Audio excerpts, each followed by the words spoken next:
আজকে আমরা এখানে এসেছি অত্যন্ত দুঃখ ভারাক্রান্ত মনে এবং একই সঙ্গে একটা বড় ধরনের ক্ষোভ আমাদের মাঝে দীর্ঘদিন ধরে বিরাজ করছে।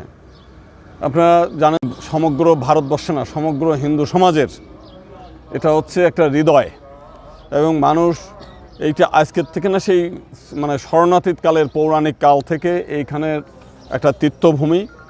সেই যেই সময় এই পৃথিবীতে মনুষ্য বসবাস শুরু হয় তখন থেকেই হিমালয় পাহাড় থেকে যখন প্রথম বরফ গলা শুরু হয় সেই সময় ভগবান পরশুরাম লাঙল দিয়ে এই নদীর হিমালয় থেকে প্রবাহিত করার জন্য এই পর্যন্ত নিয়ে আসে। এরপর থেকে সাগর ছিল এবং এইখানে একটা বড় পৌরাণিক কাহিনী আছে আমাদের ধর্মীয়, যে এখানে স্নান করলে একটা পাপ মোচন হয় এবং যে কারণে এই জায়গাতে লক্ষ লক্ষ মানুষ ভারত, নেপাল সহ পৃথিবীর বিভিন্ন দেশে যারা বসবাস করে তারাও এই নির্দিষ্ট দিনে এখানে আসে, স্নান করে, একই সঙ্গে জীব জগতের কল্যাণ এবং মানুষের ভ্রাতৃত্ববোধ এবং পুণ্য লাভের আশায় এখানে স্নান করেন।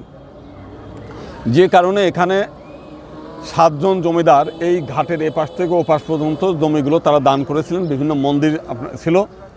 তো এইখানে তথাকথিত উন্নয়ন কর্মকাণ্ডের নামে এই মন্দিরগুলো ভেঙেছে এবং সেইগুলো এই আমাদের ঘাটে জলেই ফেলে দিয়েছিল এবং সেই সময় বলছিল যে এইটা আমরা নতুন করে সংস্কার করব, কিন্তু আজ পর্যন্ত সেগুলো সংস্কার করে নাই, সেগুলো পুনর্নির্মাণ করে নাই।